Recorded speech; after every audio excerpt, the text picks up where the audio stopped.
킹달러가 이제 강달러인데 강달러면 이제 제가 뭘 살라 그러면 달러가 올라가잖아요. 이제 제가 이제 최근에도 이제 뭐 아마존에서 뭘 살라고 했더니 음, 너무 비싼 너무 거예요. 비싸요. 예, 그래서 뭘 못 사겠는 거예요. 너무 비싸. 제가 이제 핸드폰 케이스를 이제 특정 상표를 이제 쓰는데 연예인들이 많이 쓰는 어떤 제가 이제 애플을 쓰니까 이제 그런 상표를 하나 쓰는데 그게 이제 미국에 사면 이제 좀 중고나 이제 그런 약간 그런 것들이 있으면 좀 싸요. 그러다 보니까 이제 그런 걸 특이한 것도 많아서 그런 걸 사려고 했더니 예전에는 30불을 주면 좀 이제 좀 저렴하게 사고 뭐 이랬었는데 지금은 너무 비싼 거예요. 한 환율 5만 원. 자체가 비싸요. 예. 그죠? 너무 비싼 거예요.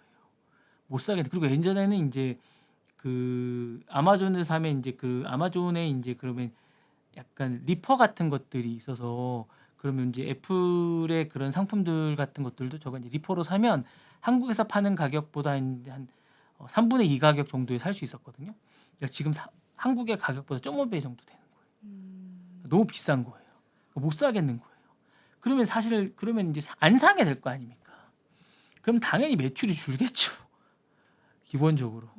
그래서 이제 기본적으로 킹달러가 빅테크들에게 이제 이런 것들에 지장을 주게 된다라고 환율을 고전하게 된다라고 이제 곡소리가 난다라고 기사가 나게 되는 겁니다. 그래서 기본적으로 블룸버그나 이제 보면 CNBC가 이 부분에 대해서 빅테크들이 고전을 할 수밖에 없다라고 얘기를 하고 아마존하고 매추 이제 애플이 대표적인 기업들일 수밖에 없는 게 아마존하고 애플은 전 세계를 대상으로 특히 많이 하는 기업들입니다. 이런 수익을 내는.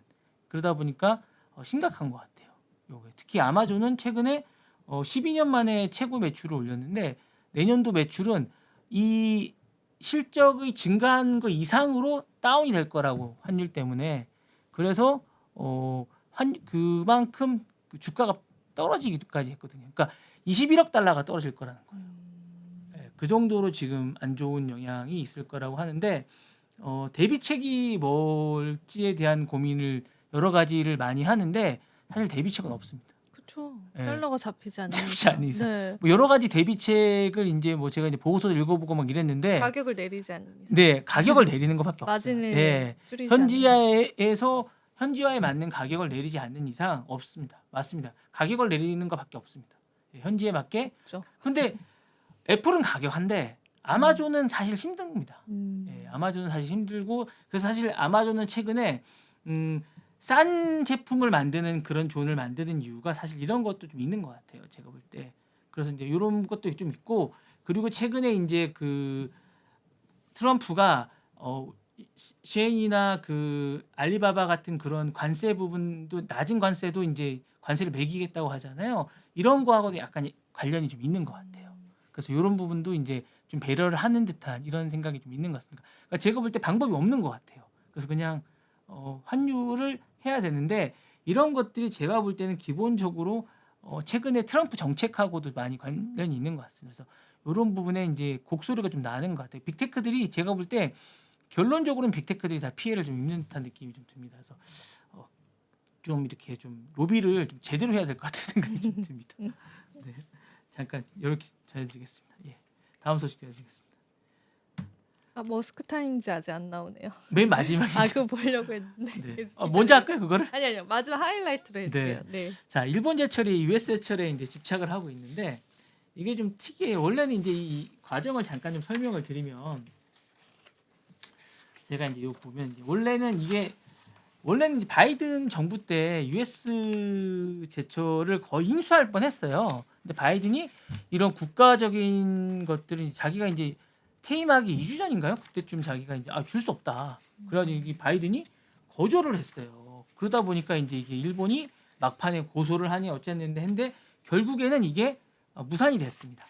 무산이 됐는데 요 부분을 이제 일본 제철이 최근에 이제 하면서 투자 형식으로 바꾸겠다라고 얘기를 했습니다. 그래서 투자 형식으로 이제 바꿔서 가겠다고 얘기를 했는데 이게 제가 볼 때는 약간 뭐라 그럴까? 이게 뭐 제가 볼 때는 약간 조공 같아요. 이게 보시면 아시겠지만 단순히 일본 제철을 이제 투자하고 이런 게 아니라 요거를 통해서 이제 투자나 뭐 인수 이런 거라기보다는 최근에 관세 부분을 이렇게 해서 좀 풀고 정부 차원에서 이제 이거를 자기네들 투자를 좀 하면서 자신들에게 이제 자동차 문제나 다른 문제를 좀 맞바꾸기 약간 이런 식의 뭔가를 좀 하겠다는 생각인 것 같습니다. 그래서 트럼프에게 조공식으로 이걸 좀 팔면서 이제 좀 하겠다는 생각인 것 같고요. 최근에 이거 해서 거의 한 20억 달러 정도를 더 자기네들이 투자하겠다라는 생각을 하면서 트럼프가 이제 대주주 지위를 일본에 줄 수는 없지만 투자와 지분을 좀 줄 수는 있다고는 지금 얘기를 하고 있거든요. 그러니까 그 정도 협상은 할 수 있겠다고 하고 일본도 이 정도의 지분을 가져가고 투자 형식은 오케이라고 지금 하고 있거든요. 그러니까 이렇게 되면 서로가 윈윈할 수 있는 부분이 되기 때문에 그 부분에 관해서는 서로가 이제 좋겠다라고 이제 서로가 이제 자신들이 이제 서로가 이제 이속을 차리면서 서로가 이제 윈윈할 수 있는 부분을 차리게 되면 이제 저는 좋은 방법을 찾는 것 같아요. 그래서 그렇게 되면 좋을 것 같아서 그렇게 하면서 할 수 있는데 제가 좀 아쉬운 건 우리나라가 정부가 지금 아무것도 할 수 없는 이런 상황이라서 일본이든 중국이든 뭐 중국은 어쨌든 맞불 작전을 하고 있고 일본은 약간 밑으로 이제 살살 기면서 뭔가를 하고 있는 이런 작전인데 우리나라는 지금 아무것도 안 하거든요. 할 수가 없죠. 네, 그래서 좀 이런 게 너무 좀 하고 있는 것 같습니다. 그러니까 이제 여기 같은 경우는 거의 뭐 30억 달러, 2, 30억 달러 가까이를 설비 투자를 하면서 일자리 창출도 하고 미국 정부가 이제 우려하는 것들도 불식시키면서 자신들이 하는 요구 조건을 트럼프한테 이제 좀 뭔가를 제시하면서 이제 뭔가를 하겠다, 파트너로 참여하겠다라고 하고 있는데 우리나라는 아무것도 하지 않으니까 저는 좀 이런 게 염려스럽습니다. 그래서 뭐 우리나라도 좀 뭔가 대비책을 세우면서 뭔가를 했으면 좋겠다는 그런 생각이 있습니다. 그래서 좀 많은 걸 좀 해줬으면 좋겠다는 그런 생각이 있으면서 좀 해주면 어떨까라는 생각이 듭니다.